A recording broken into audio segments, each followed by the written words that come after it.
we wanted to do was to create, do tabletop soccer.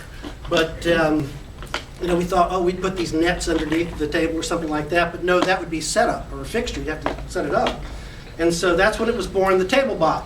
A TableBot is a robot designed to survive, live, and play on a table or pay the price. Now, something about the TableBot challenge is that there's no specification. We don't specify the size or the color or the shape of the table. We don't specify any specs on the robot, the goal, or the block, okay? And in general, there's no setup. You can just play this, you know, wherever you are.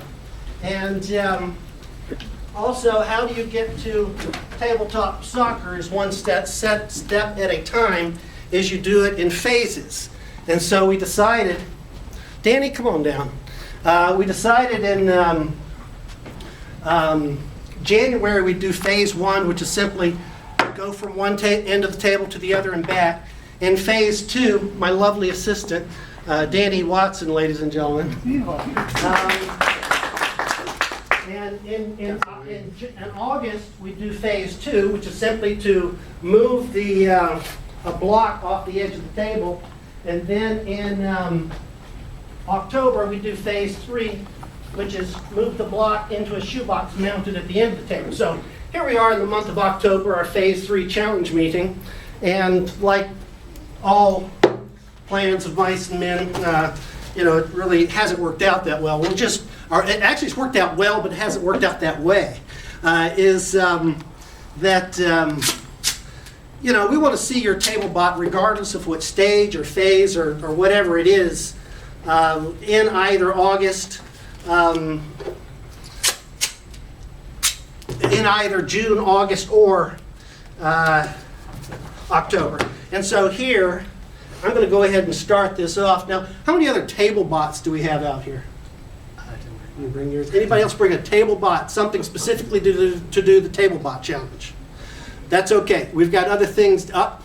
Mark? Well, no. We got video. We got video of the FiddlerBot. If you allow, I think FiddlerBot would have liked it that way, if he would show the video prior to his recent demise. Yes. But he will rise from the ashes. No. Just with that, Can't do it in one day. with that, and you know, if nothing else, this is not a contest, it's a show. And so we're going to try and entertain you. Just to reassure me, how many people brought robots to show up? Please, somebody. Hey, there we go. All right, okay, we got robots at least. Okay, that's good. We're a builders club. Our stock and trade is functioning robots. There is partial. I'm sorry. Yeah, there is partial credit for works in progress. So the TableBot challenge, phase 1 is to go from one end of the table to the other and back. Phase 2 is to push a block off the edge of the table. Phase 3 is to move the block into a shoebox mounted at the end of the table. Without any further ado, I'll take the club bug here and we'll give him a go and see how he does. Please stay on the table. If you last recall, he did a phase 4 last month and didn't quite recover. Oh, this is going to be good.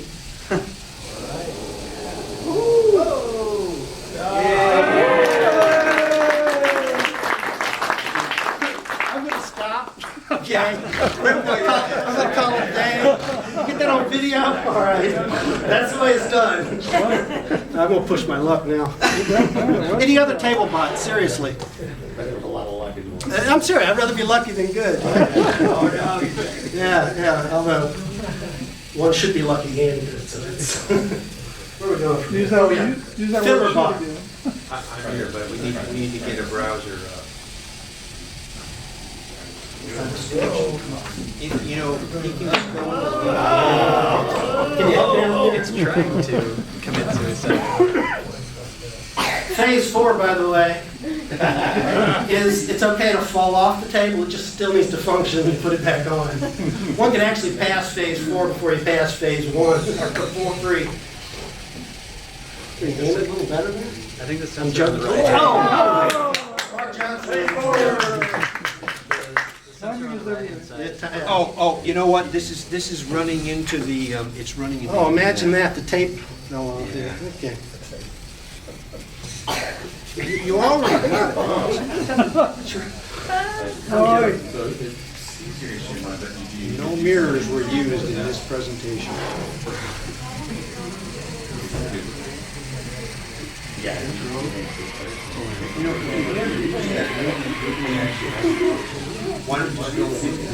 Hey, John Carlini, ladies and gentlemen, in the sideline. I'll watch this in.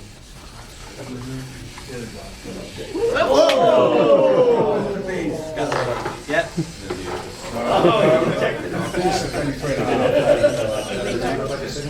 Phase 5.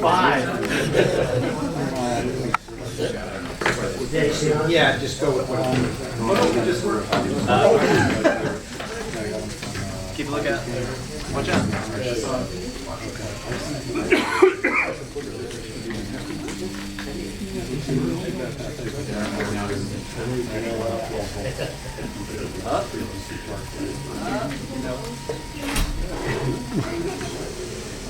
Nope. Oh, there you go. Managed to work that goal in. How many points is that now?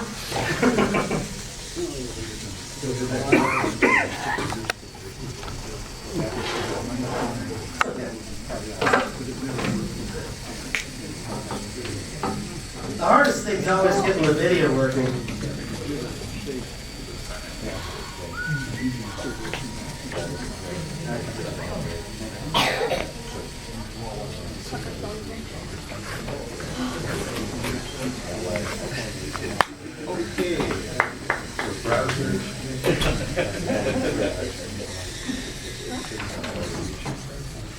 We're going to go to mark-toys.com.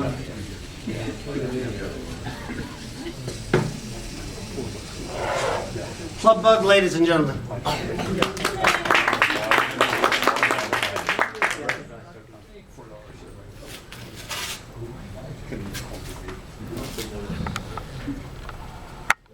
Okay, so this was a 2 a.m. in my garage kind of situation, but it did work.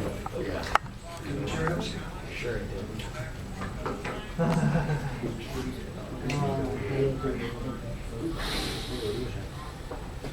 Hold the microphone next to your speaker. Yeah, okay.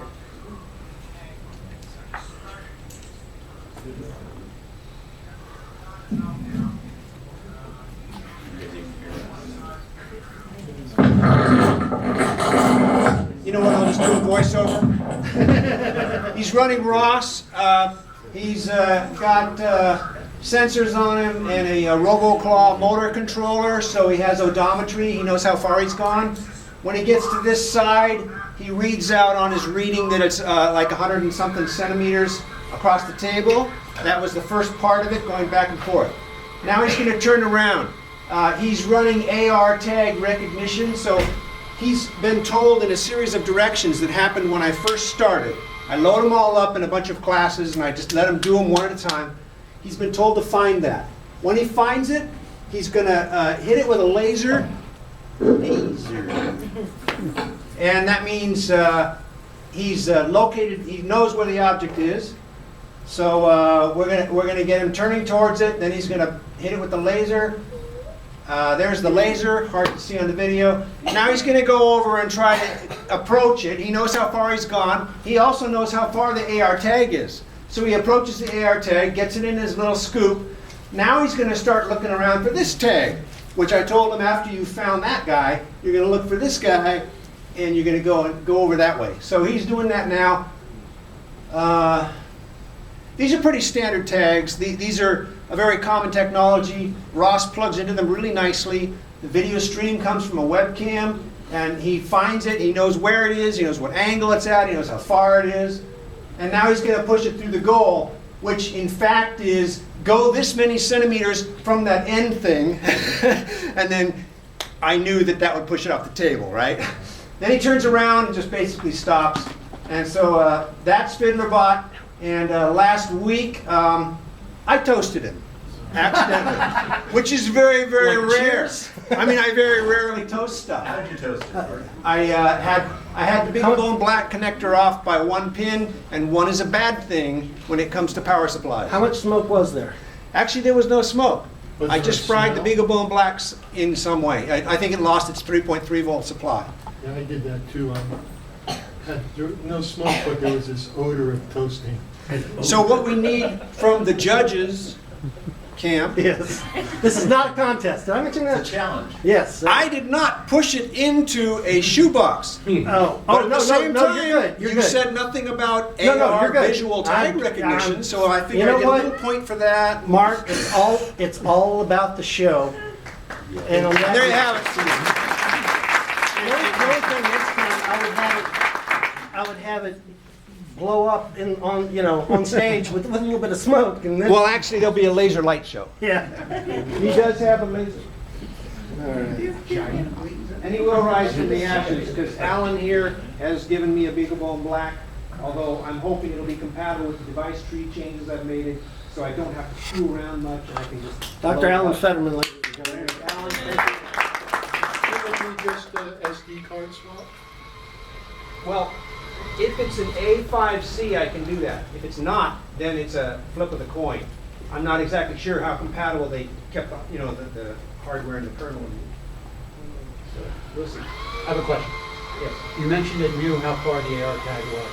How did it calculate or Those measure that? are the most amazing things, and if you want to talk to the sample retrieval folks, you'll find they have them all over the robot.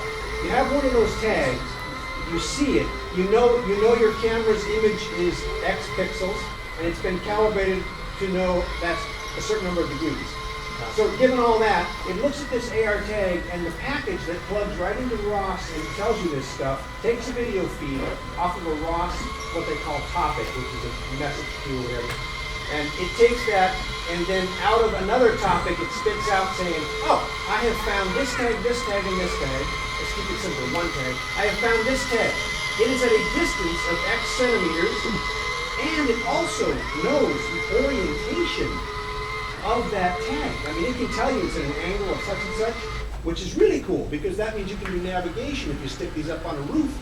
And that's what the Ubiquity Robotics people are doing, is using the ability to know angles and distances and navigate from those tags. And I'm finding it turning towards it and approaching it. Does it have any idea how accurate the distance is on it? It's really freaking accurate. So, yeah, and distances like you saw here, it's been like a half a centimeter or a centimeter when you're halfway across the table. I mean, it really is major close. You Very have to impressive. correct for your lens on your camera, but there's an approach to do that with No, this checkerboard pattern and stuff like that. So it's all known technology and documented on the web in various places. Thank you. Okay. Do we have any more table bots? Table bots. Come on, please. Somebody humor me. All right. Oh, is that a table bot? I have one that probably doesn't work. Bring it on, please. Bring it on. I can't think of your name. What's your name? It's Ted. Ted? So it may find this and it may knock it off the table and then stop. Ted, ladies and gentlemen. It Ted, may also do none of those. what's your robot's name, Ted? It has no name. I'm not very Ted with creative. his robot that has no name. Trying to- And this has been in the back. There we go. See, everything. There we go. Oh, this is exciting. Ted, act like you're having a good time. Yeah, Okay, it is very confusing. okay.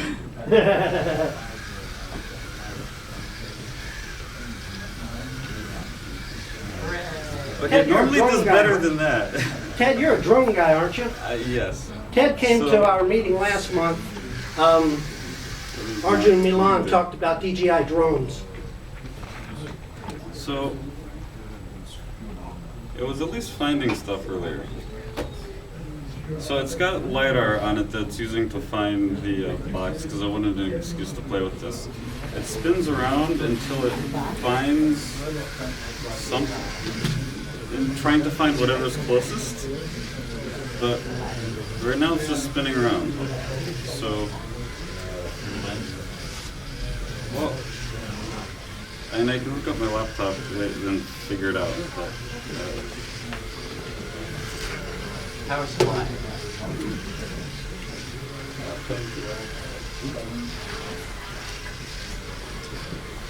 It's also supposed to stop after 5 seconds, so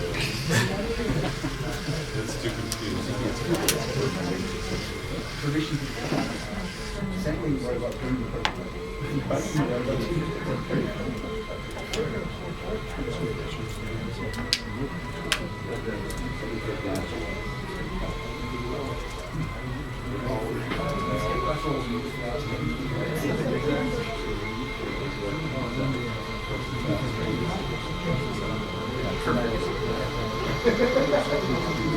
So using the pulsed, that's the pulsed light, 1 degree LiDAR there, isn't it? So it's the new V3 Garmin version. Oh, okay. But Didn't Garmin buy pulsed light? yeah. Yeah. So it's okay. the same thing, it just says Garmin Okay, on the cool. side. Can you guys hear it better with the mic? Yes or no? Yes. Okay, so let me just do my remove sketch and see if pressing play does anything there.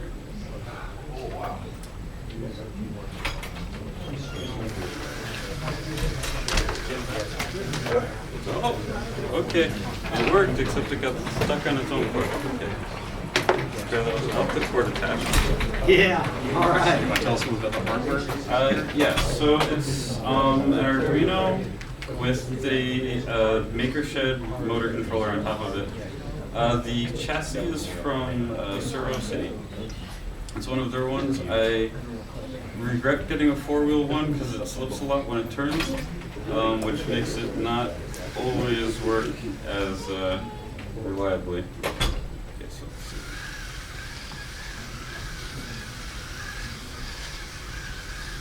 Going back to its Seems wayward only- ways. It seems to only be happy when it's plugged into the computer. We'll plug it Maybe back into there's the a power computer. issue. Yeah, blame it on power. Yeah, it must be the batteries are low.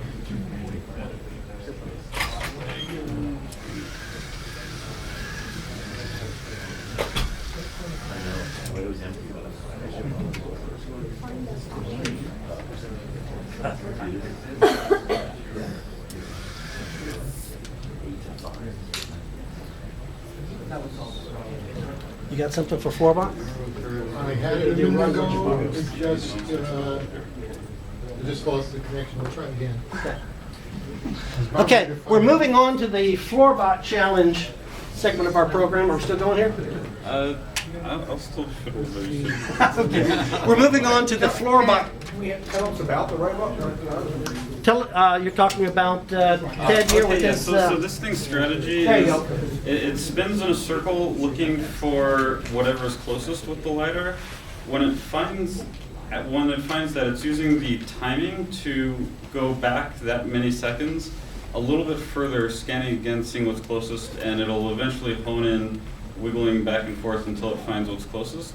Because I can't be certain exactly how far it's turned, that's why it overshoots every time a little bit. And once it finds it, it pushes it, and so then it's going to get closer, closer, closer. Then it's going to keep going until the thing it starts getting further away because it fell off the table. And some of the time it works. Very good. If it slipped less, I think it would work even more of the time. Did you say LiDAR? You said LiDAR? Yes. 'Cause Pulse light. Yeah, there's this pulse light LiDAR module 1 degree. that's now by Garmin, and yeah, so it's a pretty narrow field of view compared to the sonar or like infrared sensors that I've played with before, and so I wanted to play with it. So I It's figured- using those solid state ST microcomputer pulse LiDAR distance measuring thingies? It's. I think she's an LED, I don't know isn't about it? a ST microcomputer, but yes, it's Pulse Light is the previous brand. Now it's Garmin, and yeah. I mean, it can see in more than one spot. It can see. No, it can only see in one little It's in spot. one That's spot. that's why I'm having it rotate itself. Or you could attach it to a servo, or you've got like the mirrors with the motors. But I was keeping it simple. Pulse Light was a company that made the spotlight. Okay, boom, okay. So what I've done here is I've driven around and I've made a map in ROS. Here we're moving on to the Floorbot section. Floorbot challenge. What is a Floorbot? Floorbot is a robot that's too big for the table. Ba-dum boom. Okay. Phase 1 is simply to go from one end of the room to the other and back. 4-bot would be the one that fell off the table. So mixed up. Phase 1 is to go from one to the room, the other and back. Phase 2 is to find an object in the room, and phase 3 is the phase that is to fetch that object. So in typical homebrew style, we ignore all of the guidelines and just do what the heck we want to do. So what I've done is I've basically taken that one's a VR 100 robot. Everybody here, I think, knows Locomo, the smart table. The concept is a table that can get from one place to another and back again in an unstructured environment. And so let's say that I wanted to deliver this battery pack here back there to John Carlini with this smart table here. So I put the battery in the table. And what I'm going to do is, oh, there it comes. I can see it there. You can see the robot, virtual robot here. Ralph Knock, ladies and gentlemen, bought that node. It's a rewritten version off of Mike Ferguson's Nito node. And Greg Maxwell's not here, but with the SIG, the special interest group that meets the penultimate Wednesday of the month, at the Hacker Dojo, we're going to put together a ROS curriculum around the BotVac. It's really a great trainer for ROS.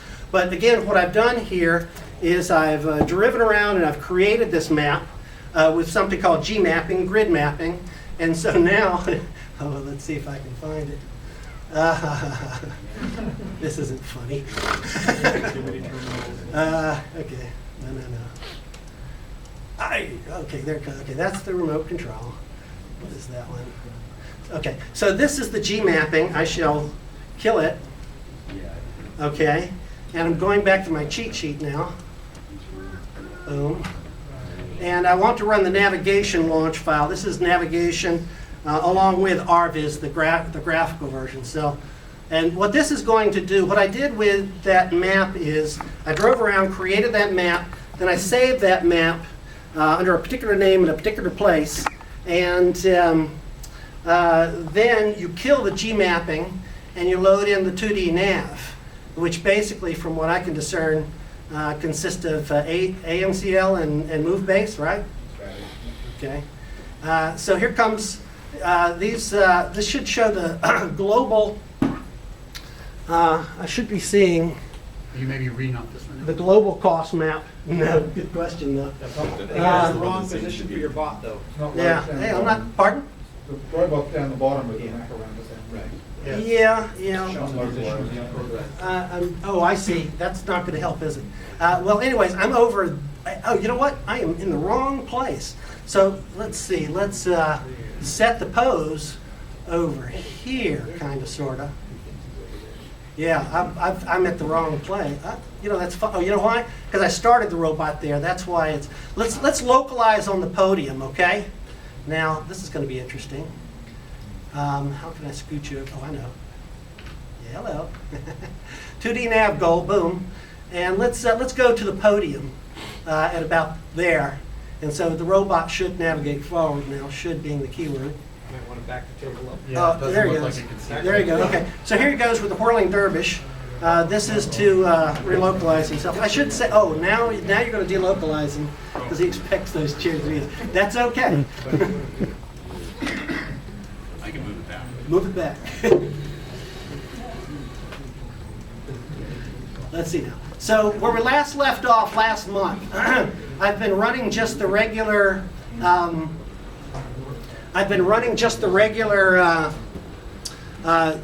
BotVac package on this using the LiDAR to map and navigate, and it's worked out pretty well. But the problem is I have an additional 3 foot of height here. And so I'm trying to accommodate for that by using the sonar pings there. And I've gone around the horn trying to integrate the sonar pings through the Arduino, through our ROS serial. And you'd think with a range sensor message, once you've got it put in the proper transform, mapping and navigating, that the thing would behave like a sensor, and believe, that there are obstacles there. But no, you've got to set up parameters And you've got to get the tabs just right in the Carmen YAML files before all of this lines up. So at long last, yesterday, I finally got some help. Jose and Griswold, oh, there's Jose, helped me out with it. Griswold, Joe Jose. But it's not useful in the navigation because it's not calibrated right. I'm getting some funny results here. Let's see what's going on. So I don't know why my global map's not there. Something's whacked. I'm going to kill it and launch it again. There we go. Of course, it works just fine in the lab. It worked just fine in the lab. Our viz is well known to take several times before it takes. C program. Program run. Run, Okay. program Oh, I'm going run. to start back where we were. Okay, that's fine. Oh, you know what? I'll be darned if it didn't locate. It didn't actually. Okay, there it is. It's actually located. Okay. Now we got a new big robot that's pulled in over here, but that's okay. They're the first guys. What team is this? 114? Yeah. What team is that? The FRC plot? FOC? FRC, we're 114 most of the time. I know, but what's the team name? Eagle Strike. Eagle Strike. There you go. That's the response we're looking for. Okay, so the robot seems to be localized here in front of the podium. Okay, you can see that. And so let's try to go for the corner here. You know, if you guys brought more robots, then you wouldn't have to listen to me so much. Just saying. But we like listening to you. Thank you for that, Alan. I appreciate that so much. Okay, so let's go here to the corner. I'm trying to get that. Remember, we're trying to get this battery pack to John Carlini back there. That's the goal. Let's see. Do we have path planning lines? Or we got the whirling dervish going again? Well, that is trying to localize. And rotate recovery behavior, I could fix this, but I'm not right now. Tell you what, you got something? I'm going to try something. You try something, I'm going to try to fix something. Dr. Alan Fetterman, ladies and gentlemen.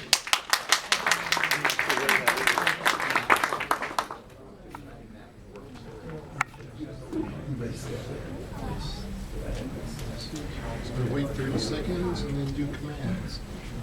Yes, okay. I switched. So what I'm attempting to do is draw the first row of a chessboard by doing squares and then rotating, so it's just doing odometry turns to get close to 90 degrees. And so it's like doing tiles. So now it should go straight and draw the next square.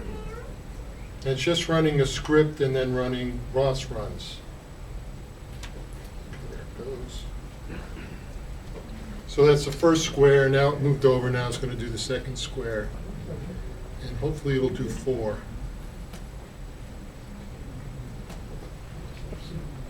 We ought to do this on a big piece of paper or a big piece of something sort of stiff and have it drag a felt pen behind it. Yep. So this is just doing odometry based turns, and they're pretty close to 90 degrees.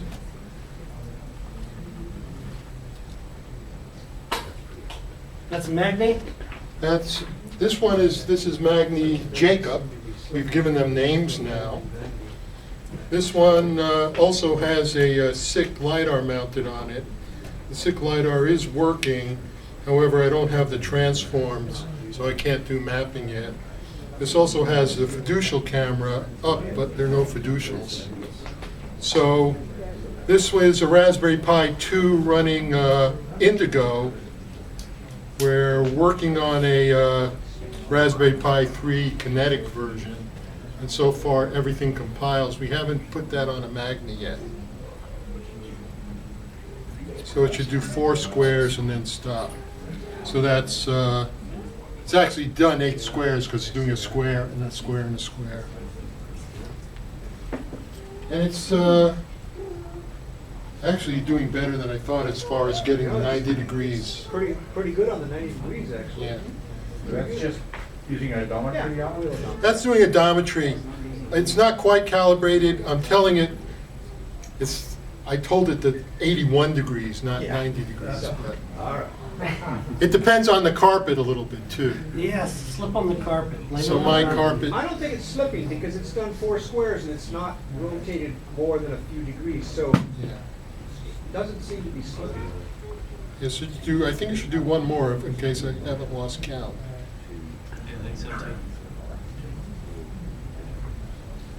So this should be the last square it does. And then I draw another script to go over to do the next row. So that's 1/4 of a chessboard. The chessboard was the one of our Hercules, the 12 labors of Hercules. tasks. One of the tasks was to draw a chessboard repeatedly, and I'm 1/8 of the way on a chessboard there. So this should be the last square that it does. Hey, Alan, what's the cable for? Oh, that's the Ethernet cable. I can get networking to work, so once I launch the script, I just pull the Ethernet out of the router. It's my leash. Also, I want to be close to hit the E-stop if it's something that goes bad. Actually, on our next model, we'll have we'll get either a remote E-stop or, we're only running the motors at like 10% here. This can move 200 pounds. Actually, we actually drove Tony around on it. I drove, and Tony was riding on the robot. He hasn't spoken to me really since. On account of always in the middle of the street with traffic. Yeah. I recall. He did have a helmet, though. Okay, I think we're done. Oh, great. Real life It frog. helps a lot for a 35-mile-an-hour car. Okay, so the last thing was to go to start the next row. And so after what? Around 24 turns? Yeah, It's only around 5 degrees off. that's pretty good. That's pretty good for just odometry, not using any LiDAR or fiducials. Right. So, yeah. Part of that is a lot of work that Dave Crawley and Jim Vaughn have done.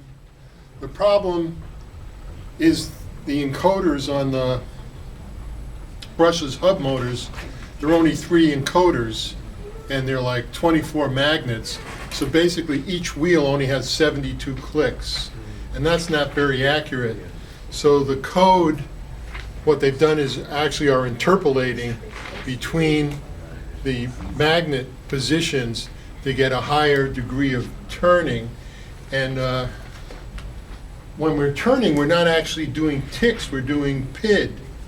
So it's controlling the speed of the wheels. So when you actually think that, it's actually doing a PID loop, because you start, you're not moving, and then you have to give more power to get that consistent speed. It's, I don't know, it's pretty remarkable that the odometry is as good as it is off that.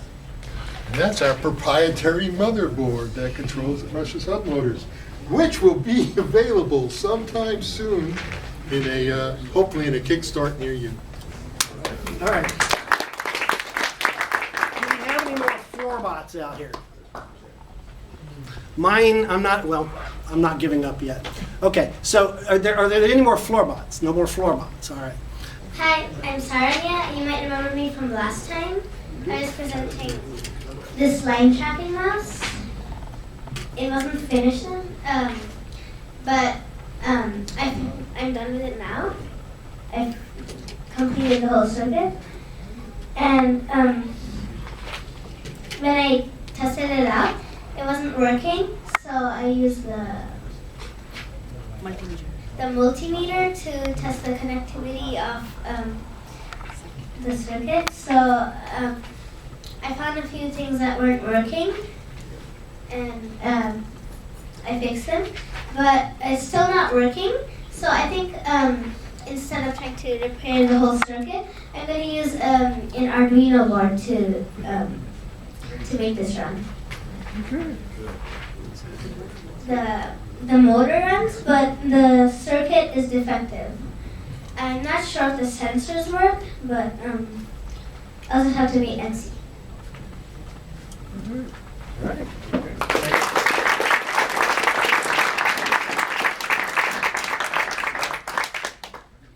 Do we have anybody? Thank you very much. Look forward to seeing that next month.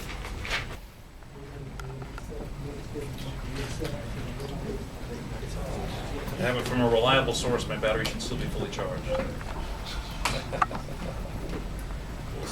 There's lies on there, don't worry. Yeah. Eric's Magic 8 Ball, is that your reliable source? Yeah. Yeah. I flipped it over and said yes. And I'm like, see what happens. I have something. Okay. Fingers crossed, folks. Let's see what happens. You're going the wrong way. It's going at all. It's a miracle. Loops in the maze now. So far, so good. Yes, loops in the maze. Level 3. Yes. It's doing better than I thought it would.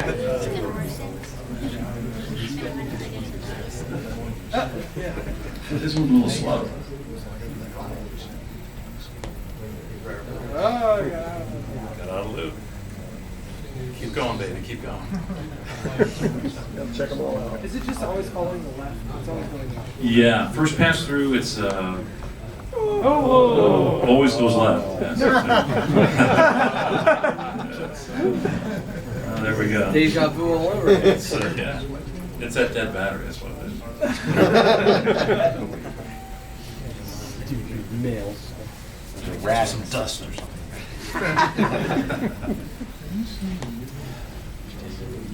Yep.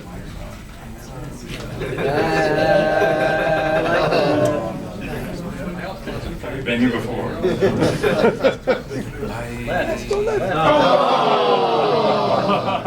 that why you named him Ben? Yes.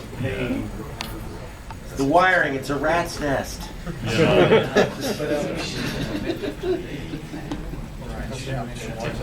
I don't, he's not seen the tape.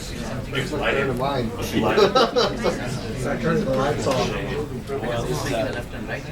Turn the lights. Yeah, I won't blame the lighting. Oh, okay. There's the lighting. It goes in the machine. You should have turned that. Well, you get the idea. Oh, he's only like that. Well, anyway, yeah, I was kidding. We can reset it.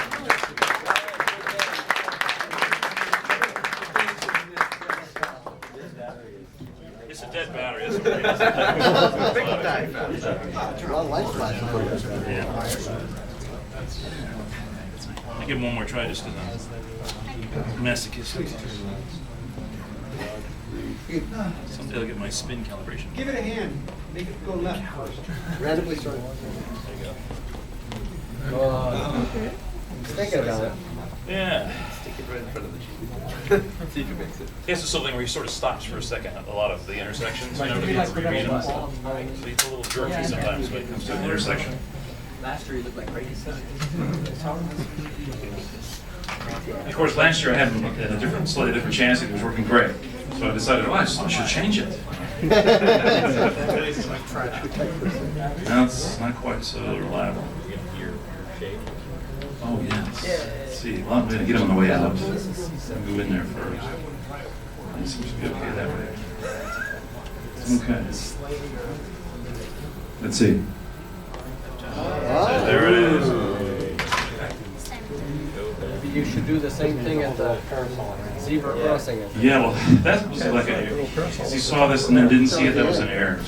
What the heck is that? Oh, jeez, that's a code word. He thought he was over there.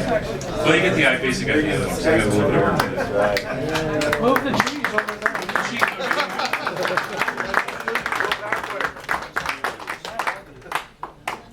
So what do you do to take the tendency for them to jerk like that when you're seeking the line? You've got some algorithm that's... What he was just doing just now? Or Well, no, what it's normally just tracking, it's pretty smooth. Yeah. So a lot of them will tend to jerk back and forth Oh. as it seeks the line. Yeah. So what do you do To take that out so it's not so jerky? Basically, it's a strategic placement of these 3 IR sensors in the middle here. I have them set so that they're just on, I don't know, there's one in the middle and one on either edge of the tape, basically. So as soon as it goes onto the tape, it immediately sees it. So between that and then just kind of how minor my adjustments are on the motor speed, he goes along pretty smoothly. Yeah, it's a lot better than just one. Because one. Yeah, I started out with these 3 sensors being fairly far apart, so it would drift quite a ways before he would say whoa, and then come back. He would just go all over the place, which didn't work real well. Yeah, got to tighten it up. Yep. All right, very good. Any other main spots? 3, 6, 9, 12.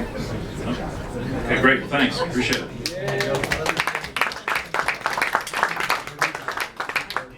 Monson, one of the star engineers at Anki, robotics startup, specializing in artificial intelligence. There we go.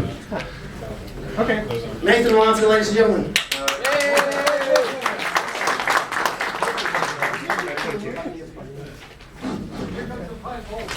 Yeah. Okay, great. I'll do a quick demonstration later. It sounds like I've got some people watching my back. This robot right here is Cosmo, and me and a few of my friends built this over the last few years. I came to the Robot Club about 10 years ago, really wanting to build a table bot and also a mobile manipulator. And so I'm really excited that we actually managed to build exactly those things. And but I've been so busy with the hardware side, the software side, it's going to have to wait maybe another month or 2. But if any of you want to program something like this, you can buy it on Amazon now. And sorry, I don't want this to be a commercial, but the exciting thing about it is it's got Sure you do. No, I don't. We're selling plenty. Don't worry. Has a Python-based SDK, and it's wide open. It's open source. There's a huge community with forums. People are already programming this robot to do all kinds of amazing things. It's got a camera, it's got gyro, IMU, 4 motors, speaker. Basically, it could bring you a tiny beer. Can you see a demo? No, I'll do a demo a little bit later. Unfortunately, I forgot to bring the power supply, so we're going to hot wire it in the back, and then later on I'll run it around. You can do it during Run What You Brung. Yep, sounds great. All right, thanks a lot. All right, thank you. What's it called? Cosmo. Thank you. Cosmo. What do you look for in Amazon? Nathan? Oh, I'm sorry. I thought I could get out of here easier than that. Sorry. Any more questions? What's the name again? The name is Cosmo. It's COZMO. Oh, okay. And if you go looking for it, Google it, you'll find a bunch of YouTube videos showing what it can do. And it's $180. But if you're planning to do anything for the club, like some SDK work or something, just come talk to me later. There's a discount program that I can hook you up with. So. Okay. Or do we just stick this microphone over the audio here? Okay. Anything else? All right. Thanks, guys. Congratulations. All right.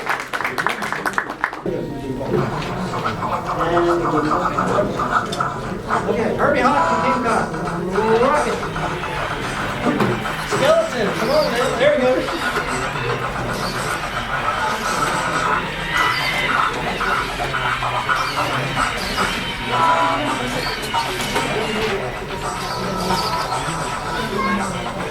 Not cheesy at all,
Fun.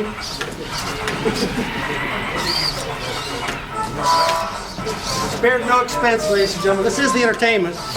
You can applaud.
You're doing great, man.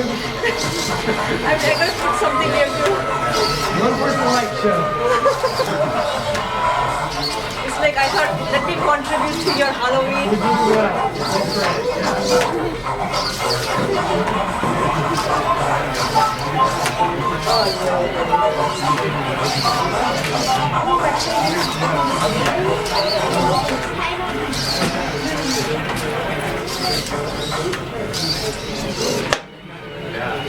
All right, that's it.